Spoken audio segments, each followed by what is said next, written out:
রাজকুমারী, আপনার খাবার। এ কি, মাত্র একটা ডিম কেন? তুমি জানো না প্রতিবেলায় অন্তত দুটো করে ডিম না হলে আমার চলে না?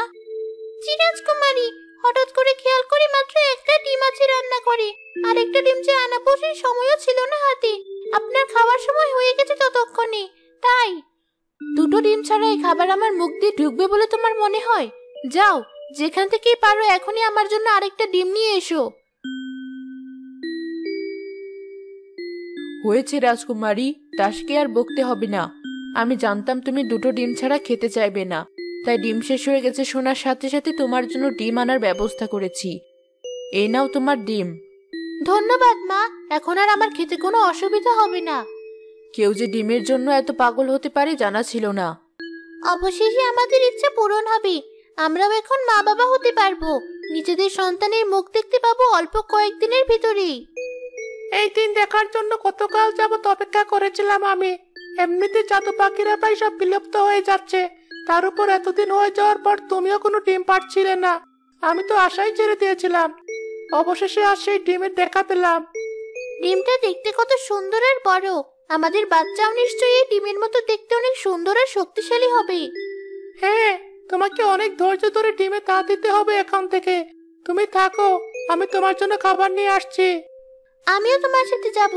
ডিমে তা দেওয়া শুরু করলে আমি একটানা বেশি দিন কোথাও যেতে পারবো না, তাই আজ একটু উড়ে বেড়াতে চাই। কিন্তু আমরা দুজনে যদি বাসা ছেড়ে চলে যাই, তাহলে আমাদের ডিম পাহারা দেবে কে?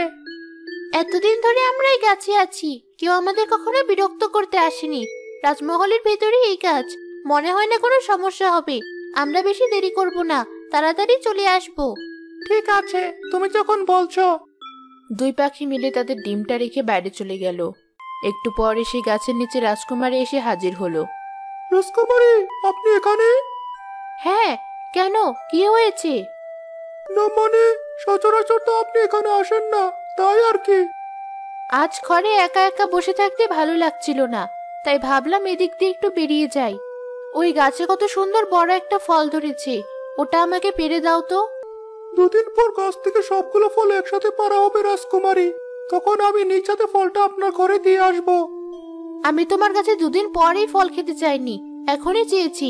রাজকুমারীর রাতে সামান্য করবে তুমি? জি না, তা কেন হবে?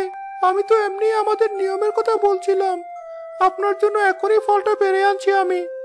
হ্যাঁ, যাও তাড়াতাড়ি। ধুর, দিনের শুরু হতে না হতে রাজকুমারী মুখ দেখতে হলো। আজ আমার পুরো দিনটাই খারাপ যাবে। কিছু বললে? জি না, কিছু বলিনি। আরে বাহ, পাখির বাসা। ভেতরে বেশ সুন্দর গোলাপি একটা ডিমও আছে দেখছি। ওই সুন্দর পাখির দুটো ডিম হবে বোধহয়। ডিম? ডিম কোথায় পেলে? গাছে পাখির ডিম রাজকুমারী, সুন্দর গোলাপি রঙের একটা ডিম। তোমাকে আর ফল পাড়তে হবে না, ওই ডিমটাই আমার জন্য নিয়ে এসো। ধুর, ভুলে গিয়েছিলাম যে রাজকুমারী ডিমের পাগল। কিন্তু রাজকুমারী, একটা মাত্র ডিম, পাখিগুলো বাসায় ফিরে ডিমটা না দেখতে পেলে কষ্ট পাবে। পাখির আবার কিসের কষ্ট? তুমি বড্ড বেশি কথা বলো। তোমাকে যা করতে বলেছি চুপচাপ তাই করো। জি, করছি।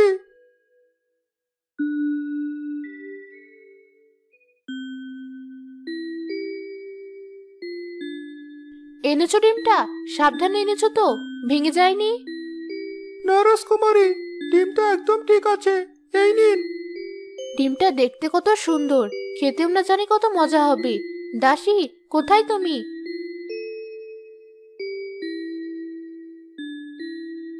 জি রাজকুমারী, বলুন। যাও, এই ডিমটা আমার জন্য সেদ্ধ করে নিয়ে এসো। আমি এখনই এই ডিমটা খেতে চাই। জি, এখনই আনছি। সারাদিন শুধু ডিম খাওয়ার কথাই মাথায় ঘুরে রাজকুমারীর।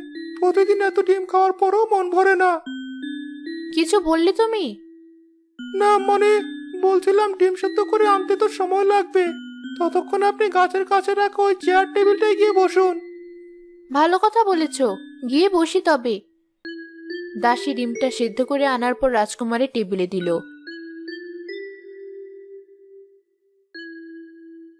রাজকুমারী পরম তৃপ্তি সহকারে ডিমটা খেলো। এমন মজার ডিম আমি আগে কখনো খাইনি। প্রতিদিন যদি আমি অন্তত একটা করে এমন ডিম খেতে পারতাম। সৈন্য, ওই পাখিগুলো আবার গাছে ফিরে এলে ওদেরকে ধরার ব্যবস্থা করবে। আমি প্রতিদিন এমন ডিম খেতে চাই। জি রাজকুমারী। আর মাত্র 20 দিন, এরপরই আমরা আমাদের বাচ্চার ডাক শুনতে পাবো। কষ্ট করে হলেও আমাদের বাচ্চার জন্য একটা সঙ্গী খুঁজে বের করতে হবে, যেন আমরা বিলুপ্ত না হয়ে যাই। হ্যাঁ, আমাদের বাসায় চলে এসেছি। এ কি, আমাদের ডিম কোথায় গেল? নিচে পড়ে যায়নি তো? অন্য কোনো পশু বা পাখি চুরি করলো না তো আবার? কে চুরি করবে? আমরা তো অনেক আগে থেকেই এর কাছে জাদু করে রেখেছি, যেন আমরা বাদে অন্য কোনো পশু পাখি না আসতে পারে। তাহলে কি ডিমটা উধাও হয়ে গেল? আমারই ভুল। কেন যে ডিমটা রেখে বাইরে গেলাম? তোমার কথা শুনলে আজ আর এই দিন দেখতে হতো না। ওই যে ওখানে যে মেয়েটা বসে আছে, ওর সামনে কিসের জন্য খোসা পড়ে আছে, দেখতে ঠিক আমাদের ডিমটার মতো। তাই তো দেখছি। তার মানে কি ওই মেয়েটাই আমাদের ডিমটা? তাই যদি হয়, এই মেয়েকে আমি কঠিন শাস্তি দিব। চলো গিয়ে দেখি আসল কাহিনী কি। সৈন্য, তুমি যে পাখি দুটোর কথা বললে, ওরা দেখি নিজেরাই আমাদের কাছে আসছে। তোমাকে আর কষ্ট করে ওদের ধরতে হবে না। তোমার টেবিলে এটা কিসের খোসা পড়ে আছে? তুমি কি ওই গাছ থেকে আমাদের ডিম চুরি করেছো? ওমা, এই পাখি দেখছি অবিকল মানুষের মতো কথাও বলে আবার। আর কি চুরি করার কথা বলছো তোমরা? তোমরা আমার প্রাসাদের গাছে থাকো, গাছে থাকা ফল খেয়ে ডিম পারো। সেই হিসেবে তোমাদের ডিমের উপর আমারও অধিকার আছে, তাই ওই ডিম আমি খেয়ে ফেলেছি। এই মেয়ের কত বড় সাহস, আমাদের ডিম খেয়ে ফেলেছে! ওকে আমি প্রাণেই মেরে ফেলবো। এই পিচ্চি পাখি নাকি আমাকে মারবে? হা হা হা হা। তোমরা যদি নিজেদের জীবন বাঁচাতে চাও, তাহলে প্রতিদিন আমাকে তোমাদের একটা করে ডিম দিবে, নয়তো আমার সৈন্য তোমাদের মেরে ফেলবে। তোমার কিছুই করতে হবে না জাদু পাখি, আমি ওকে সামলাচ্ছি। ওর ডিম খাওয়ার অনেক শখ, এই শখ কিভাবে মিটবে ওর, সবাই সেটাই দেখবে এখন।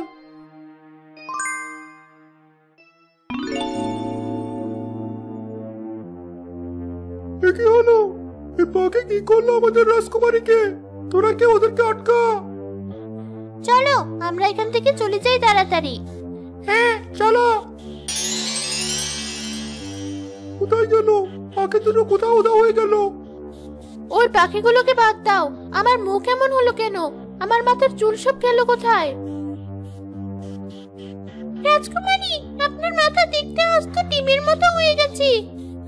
আমাকে তাড়াতাড়ি রাজপ্রাসাদের ভেতরে নিয়ে চলো এখনই, নয়তো সবাই দেখলে হাসাহাসি করবে। জি, চলুন আমার সাথে। দেখ, ডিম খেতে খেতে রাজকুমারী দেখতে নিজেই ডিমের মতো হয়ে গেছে। ভালো হয়েছে, অহংকারের চোটে মাটিতে পা পড়তে চায় না। এবার দেখি কে নিয়ে অহংকার করে। আরো খাও বেশি করে ডিম। প্রতিদিন এর জন্য 3 বেলা ডিম রাখতে রাখতে আমার হাতের অবস্থা খারাপ। এই, কে কি বললো আমাকে? এত কথা কেন বলছো তোমরা? আমি কিন্তু কাউকে ছাড়বো না বলে দিলাম। কেউ কিছু বলেনি রাজকুমারী। আপনি শোরগোল শুরু করলে আরো বেশি মানুষজন আপনাকে এভাবে দেখে ফেলবে। আমি ওড়না দিয়ে আপনার মাথা ঢেকে দিচ্ছি। টিম রাজকুমারী তেজ তবু কমে না।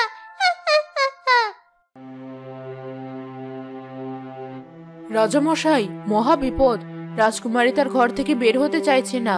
তার মাথা দেখতে ডিমের মতো হয়ে গেছে। মানে এসব কি বলছো? জি রাজামশাই, রাজকুমারী দুটো দুষ্ট পাখির ডিম খেয়েছিল বলে পাখি দুটো জাদু করে রাজকুমারীর অবস্থা করেছে। যেভাবেই হোক ওই পাখি দুটোকে খুঁজে বের করার ব্যবস্থা করো। ওদেরকে আমি কঠিন শাস্তি দেব। আর সাধু বাবাকে ডেকে আনো। রাজকুমারী, এই নিন আপনার খাবার। ডিম কেন এনেছো? আমার সাথে মজা করার জন্য? আমি ডিম খাবো না। নিয়ে যাবে এগুলো আমার সামনে থেকে। রাজকুমারী, ওই পাখির ডিম খেয়ে আপনারা যে অবস্থা, এমনও তো হতে পারে মুরগির ডিম খেয়ে আপনি আগের মতো হয়ে গেলেন। একবার খেয়ে দেখুন।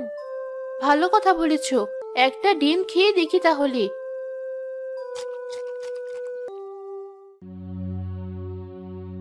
কি হলো রাজকন্যা, আপনি চুপ করে গেলেন যে? আহ, ব্যথায় মরে গেলাম। খাবো না আমি আর কোনো ডিম। আমাকে ক্ষমা করে দাও। কি হলো? প্রভা এমন করছে কেন? ডিম খাওয়ার পর থেকে এমন করছি। সব ডিম সরাও ওর সামনে থেকে। সব বুঝলাম। আপনার সৈন্যরা চাইলেও ওই জাদু পাখি দুটোকে ধরতে পারবে না। রাজকন্যাকে অভিশাপ দিয়েছে ওরা, তারা ছাড়া কেউ এই অভিশাপ ছাড়াতে পারবে না। আমি ওদেরকে এখানে ডেকে আনার ব্যবস্থা করছি। সাধু বাবা ধ্যানে বসার কিছুক্ষণ পর জাদু পাখি দুটো উড়তে উড়তে সাধু বাবার সামনে এলো। আমাদেরকে ডেকেছেন সাধু বাবা? হ্যাঁ, তোরা রাজকন্যার উপর থেকে তোদের অভিশাপ তুলে নে। সাধু বাবা, আপনি তো জানেনই কত কষ্ট করে আপনার উপদেশ অনুসরণ করার পর একটা ডিম পেয়েছি আমরা। আমি তো রাজকুমারীকে প্রাণেই মেরে ফেলতে চেয়েছিলাম। একে তো আমাদের ডিম ভেঙে খেয়ে ফেলেছে, তার উপর ক্ষমা না চেয়ে আমাদেরকে আটকে রাখার হুমকিও দিয়েছে সে। আমাদের কষ্টের তুলনায় রাজকুমারীর কষ্ট কিছুই না সাধু বাবা। রাজকুমারী যদি তোদের কাছে নিজের ভুল স্বীকার করে তোদের কাছে ক্ষমা চায়, তাহলে কি তোরা ওকে ক্ষমা করে অভিশাপ তুলে নিবি? না, ওর অভিশাপ তুলে নিলে আমাদের কি লাভ? আমরা তো আর আমাদের ডিম ফেরত পাবো না। তোদের ডিম ফেরত দিতে না পারলেও তোদের বাচ্চার ব্যবস্থা করে দিতে পারি আমি। কিভাবে? সাধু বাবা দুই জাদু পাখির পালক নিয়ে একটি সাধারণ ডিমের উপর রেখে মন্ত্র পড়া শুরু করলেন। কিছুক্ষণ পর ডিমটা দেখতে হুবহু তাদের ডিমের মতো হয়ে গেল। এই ডিমে তা দিলে 20 দিন পর তোদের বাচ্চার মুখ দেখতে পাবি তোরা। আপনাকে অনেক ধন্যবাদ সাধু বাবা। আমার ভুল হয়ে গেছে। আমি আর কখনো কারোর সাথে খারাপ ব্যবহার করব না, অহংকার করব না। তোমাদেরকে না বলে তোমাদের ডিম চুরি করে খাওয়া আমার ভুল হয়েছে। তোমরা আমাকে ক্ষমা করে দাও। ঠিক আছে, আমি তোমাকে ক্ষমা করে তোমার অভিশাপ তুলে নিলাম। আর কখনো যেন আমার ভুল না হয়।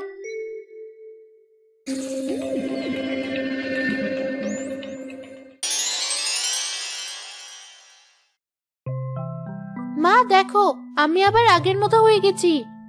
চলো আমরা এখান থেকে অনেক দূরে চলে যাই, যেখানে কেউ আমাদের খুঁজে পাবে না। হ্যাঁ চলো।